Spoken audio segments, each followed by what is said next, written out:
Coucou tout le monde, j'espère que vous allez bien. On se retrouve aujourd'hui pour parler exclusivement de la dernière palette de chez Natasha Denona, la Pastel Palette que j'ai reçue tout fraîchement hier. Et donc c'est un crash test que je fais avec vous aujourd'hui. Et chose que je fais jamais, c'est très rare que je vous fasse une vidéo dédiée uniquement à un produit. Mais j'avais envie ici d'essayer de faire 3 looks avec elle parce que c'est vraiment une palette qui sort tout à fait de ce que j'utilise d'habitude, de ce que j'aime, de ma zone de confort. Et donc je me suis demandé ce que je pourrais en tirer, ce que j'arriverais à en faire. Et donc voilà, du coup, je vous ai fait 3 looks avec cette palette. Donc, si vous avez envie de voir ce que j'en pense, parce qu'il y a quand même quelques petites choses à dire, et quels sont les 3 looks que j'ai réalisés, eh bien, restez avec moi. Allez, c'est parti. Aujourd'hui, on va parler exclusivement de la dernière palette sortie chez Natasha Denona, la Pastel Palette. C'est rare que je vous fasse une vidéo entièrement dédiée à un seul produit. Mais voilà, cette palette-ci m'inspire. Ça change très fort de ce que je vous présente d'habitude. Et j'avais envie d'essayer de faire 3 looks avec elle. Donc voilà, aujourd'hui, on va parler exclusivement de cette palette. Alors, avant de commencer le maquillage, avant de commencer les maquillages, je vais vous montrer le packaging, vous parler des fards et compagnie. Alors, d'un point de vue packaging, c'est le format moyen. Donc, c'est le format à 69 € chez Natasha Denona, 69 € prix plein sur Sephora. Maintenant, c'est vrai qu'on peut trouver la palette sur Look Fantastic, sur Cult Beauty, enfin voilà, elle est dispo sur pas mal de sites. D'un point de vue packaging, je la trouve superbe, enfin vraiment, j'adore. Le fini est mat et vous voyez le dégradé pastel qui rappelle super bien les fards qu'on a à l'intérieur, mais vraiment, je la trouve très jolie. Et d'un point de vue harmonie, bon, vous l'avez déjà vu 1000 fois, mais voilà comment elle se présente, c'est vraiment... Si ça, c'est pas la palette du printemps, je sais pas ce que c'est. Donc voilà, c'est vraiment une harmonie qui change tout à fait de ce que j'utilise d'habitude. Et je sais pas, elle m'a inspirée, je crois que c'est la douceur des fards. Je suis pas maquillage très coloré en général, vous le savez, je suis plutôt vraiment vers des nudes, c'est vraiment ce que j'aime. Et j'ai du mal avec les fards colorés très vifs. Ça, c'est quelque chose, voilà, j'arrive pas à aller vers ça. Mais ici, la douceur du pastel me plaît et m'a attirée. J'espère que ça me plaira sur les yeux parce que c'est un crash test aujourd'hui. Je l'ai reçu hier soir, donc premier test aujourd'hui avec vous. Comme toutes les palettes Natasha Denona, on sait déclipser les fards et les réorganiser et on a un grand miroir. Alors, je vous ai fait des swatchs que je vais vous montrer. Je vais comme d'habitude diminuer la ring light. Et voilà, donc vous avez de ce côté-ci, à chaque fois je me trompe, la première rangée. Vous avez ensuite la deuxième rangée. Vous voyez qu'il y a des fards qui sont vraiment intenses, qui sont lumineux, certains sont scintillants. On a plusieurs finis à l'intérieur, je vais vous expliquer ça juste après. Et vous avez ici la dernière rangée de fards. Ouais, c'est vraiment des très jolis pastels. Alors comme je vous ai dit, on a plusieurs finis à l'intérieur. Il y a 5 finis de fards différents, j'ai pris des petites notes. Il y a des cream to powder, il y a des duochromes, il y a des métalliques, il y a des duochromes sparkling, scintillants et des mat crémeux, les fameux mat crémeux qu'on aime tant chez Natasha Denona. Alors on va attaquer le make-up. J'ai vu pas mal de vidéos au sujet de la palette avec des looks que je trouve super beaux, vraiment des looks arc-en-ciel, des maquillages vraiment avec plein de couleurs qui sont très beaux artistiquement, j'aime beaucoup. Maintenant moi je sais que c'est pas ce que je porterai, donc les maquillages que je vais vous faire aujourd'hui avec elle, c'est plus, je vais plus essayer de faire des choses, j'espère en tout cas, on va voir le résultat parce qu'encore une fois je l'ai pas testé, mais je vais essayer de faire des make-up que je pourrais porter moi au quotidien sans souci.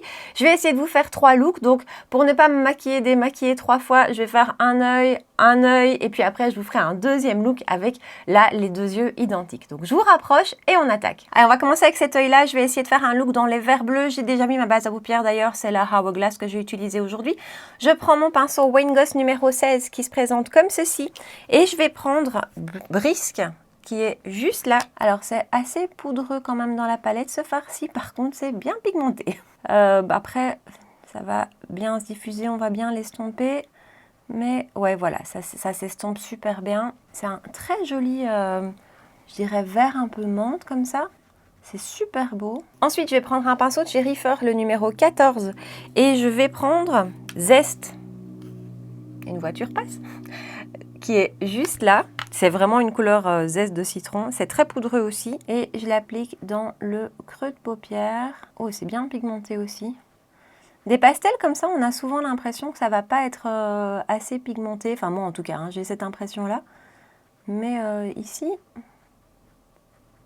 c'est très joli comme couleur aussi ça. C'est hyper lumineux. Moi qui ai eu une période de make-up mat il n'y a pas longtemps, je me dis qu'un make-up mat avec ce genre de teinte, ça peut être super joli. Ensuite, je vais prendre Adriatique qui est juste là sur la paupière mobile. Alors, c'est pas une palette. Moi, en général, quand je construis mes make-up, fait toujours un coin externe plus intense hein, pour venir un peu intensifier. C'est pas une palette qui va réellement nous permettre de faire des coins externes. Hein. On n'a pas réellement de teinte foncée en coin externe. Du coup, ça va un petit peu changer. Ça va peut-être aussi avoir ce côté plus frais. Par contre, c'est... Voilà, je vous disais un truc portable, c'est quand même bien vif. Hein, Ensuite, je vais prendre Mint Frost. Mint Frost, il est ici sur mes swatchs. C'est vraiment un fard scintillant. Et je vais l'appliquer par-dessus Adriatique. Ouais, ça rend le fard encore plus lumineux. C'est très joli cette teinte. Alors, on voit que j'ai pas l'habitude de faire mes yeux après mon teint. J'ai pas fait le ras de cils inférieur. Donc, je reprends les mêmes teintes, à savoir Brisk, avec un pinceau de chez Reefer, toujours le 03. Et j'applique Brisk tout le long du ras de cils inférieur. Et toujours avec le même pinceau, je vais reprendre Mint Frost directement. Donc c'est le dernier lumineux que j'ai appliqué sur ma paupière mobile supérieure. Et je l'applique en ras de cils inférieur. Et dernière petite touche, pinceau plat, Morphe Jaclyn Hill JH42. Et je prends Limoncello qui est juste là, ce petit jaune très joli. Et je vais l'appliquer juste en coin interne. Ouh, ça c'est beau ça. Waouh! Ça c'est très joli. Ça c'est super beau. Et alors avec zeste, ça va super bien. Je ne sais pas si vous voyez avec le vert qui reste encore un peu là de zeste. C'est très joli. On va en rester là pour le premier look. Je le finirai avec un ras de cils inférieur et du mascara évidemment. Mais ça je le ferai sans vous, je le ferai hors caméra. On va attaquer le deuxième œil. Et là je vais faire quelque chose plus dans les roses. Je vais prendre la teinte Feather qui est juste là. Et avec un pinceau numéro 15 de chez Reefer, je vais l'appliquer en transition aussi. C'est un petit rose un peu mauve, un peu lilas. C'est très joli cette teinte. Les fards, je dois dire, se diffusent hyper bien. Et je trouve sont bien pigmentés. Ensuite, je vais prendre la teinte Tulle qui est juste là. Et avec un pinceau numéro 13 de chez Reefer, je l'applique en creux de paupière. C'est très joli ça. C'est un super beau petit rose. Pourtant, je ne suis pas fan de fard rose, vous savez. Mais ici, je le trouve très beau. En tout cas, associé à Feather, qui est un peu lilas comme ça, je trouve que c'est très très joli. Ensuite, je vais prendre Dainty, qui est juste là. Et au doigt, je vais l'appliquer sur toute ma paupière mobile. On est là aussi sur un fard scintillant. La texture des fards est assez fine, je trouve. Vraiment. Maintenant, celui-ci pourrait être plus scintillant, je trouve. Et ensuite, je vais prendre la teinte Bora qui est juste là. Et là, pour le coup, on va essayer de faire un coin externe avec un pinceau Reefer 01. Cette formule-là, c'est un des mat crémeux de chez Natasha. Ah, il rend plus clair sur la paupière que je ne le pensais. Je vais changer de pinceau. Je vais prendre le 231 de chez Zoeva qui sera plus précis. Alors là, Bora, c'est vraiment un plus crémeux. Et ouais, je pensais qu'il allait rendre un petit peu plus foncé finalement. Après, c'est très joli quand même, hein, mais... Et de nouveau, j'ai oublié de faire mon ras de cils inférieur, donc je vais prendre directement ici Tulle avec aussi un pinceau 03 de chez Reefer.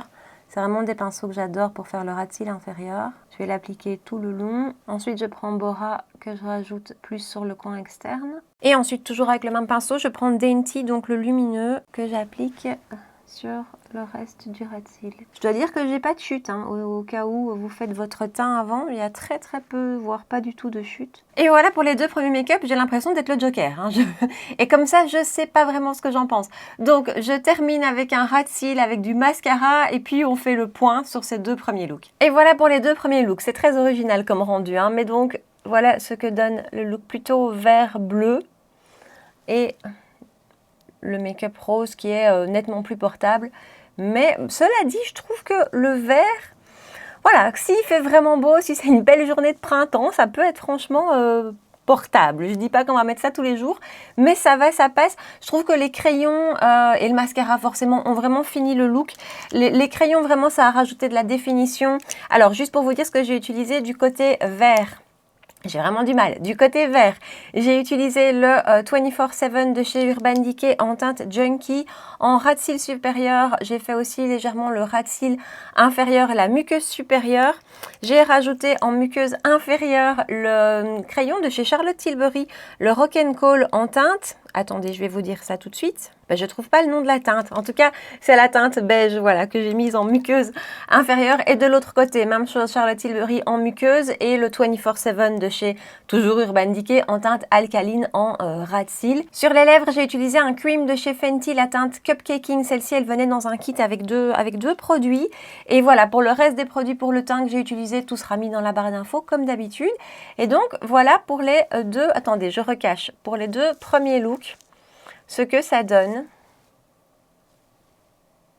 Franchement, j'aime beaucoup le rendu. Je m'attendais juste à ce que Dainty, donc le lumineux rose que j'ai appliqué sur la paupière mobile, de ce côté-ci forcément, soit plus scintillant, soit plus lumineux. Voilà. Après, c'est très joli. Le côté vert, en fait, je l'aime beaucoup parce que j'aime vraiment les verts. Je ne sais pas si on porte ça souvent, mais je me dis que sur les deux yeux, avec un total look, avec un petit pull vert, ça peut être sympa aussi. Donc voilà le rendu des deux premiers. Je vais me démaquiller et on fait un troisième look. Et là, je vais faire identique sur les deux yeux. À tout de suite. Et nous voilà tout prêts pour faire le troisième look. Pour le coup, j'ai même pas refait mon teint. Je ferai tout après. Il n'y a rien à faire. Je préfère vraiment faire mes yeux avant mon teint. Et j'ai très envie d'utiliser Bellini qui est là. En plus, j'adore le Bellini. Donc, j'ai envie de faire un look plutôt dans les orangés. Je vais faire quelque chose de très simple parce que il n'y a pas beaucoup de teintes que j'ai envie de mélanger ensemble en fait autour de ce Bellini. Donc voilà, en plus mes yeux ont un petit peu subi là puisque je viens de me démaquiller, donc je vais pas trop les mettre à l'épreuve. J'ai déjà mis ma base à paupières que j'ai poudrée et donc je vais prendre la teinte qui est juste ici, qui s'appelle, ah mais c'est elle Bellini, pardon, qui s'appelle Bellini. Donc c'est un super joli mat orangé et je vais prendre un pinceau Reefer numéro 15 et je vais appliquer ça en transition. Ouais, de nouveau, c'est bien pigmenté. Ça, franchement, je dois dire que je m'attendais à peut-être moins de pigmentation, à devoir plus revenir dans les fards, mais on a tout de suite un très joli rendu. Et pour le coup, c'est un joli orangé que je trouve pas trop vif, que je trouve assez portable. Et ensuite, je vais prendre Starlet, donc le fameux fard que j'avais envie d'utiliser au doigt. Et je vais l'appliquer sur toute la paupière mobile. J'ai l'impression que j'ai déjà eu des fards de chez Natasha Denona plus crémeux en fait que ceux-ci. Ils sont beaux, hein, ils s'étirent bien, mais j'ai l'impression que j'ai déjà eu des plus crémeux. Et voilà ce que donne Starlet sur toute la paupière mobile, donc le rendu de Starlet. Il n'y a pas, comme je vous disais, réellement d'autres teintes que j'ai envie d'associer dans la palette. Et pour le coup, aujourd'hui, j'avais pas envie d'aller chercher une autre palette pour compléter. Je voulais vraiment rester sur celle-ci et voir ce qu'on pouvait faire uniquement avec elle. J'ai l'impression que c'est une palette qui va plus être facile à combiner avec d'autres palettes pour peut-être rendre les make-up un peu plus portables. Le fard ici, Starlet, il est joli, mais un petit peu comme Dainty tout à l'heure, je m'attendais à quelque chose de plus scintillant. Donc voilà, c'est mon impression là tout de suite. Je vais terminer le make-up complet et puis après je reviens et je vous donne mon avis sur la palette parce que voilà, quelques petites choses à dire. À tout de suite. Et donc voilà pour le troisième look terminé. Vous trouverez dans la barre d'infos ici en bas le détail de tous les produits que j'ai utilisés, autant pour les deux premiers looks que pour celui-ci. Donc voilà, tout ça sera ici en bas. Alors, mon avis sur la palette. Alors, c'était un crash test aujourd'hui, première fois que je la testais, mais j'ai fait 3 looks avec, donc je pense que je peux déjà vous faire un retour. D'abord par rapport à son harmonie que je trouve vraiment très jolie, il n'y a rien à dire, c'est magnifique.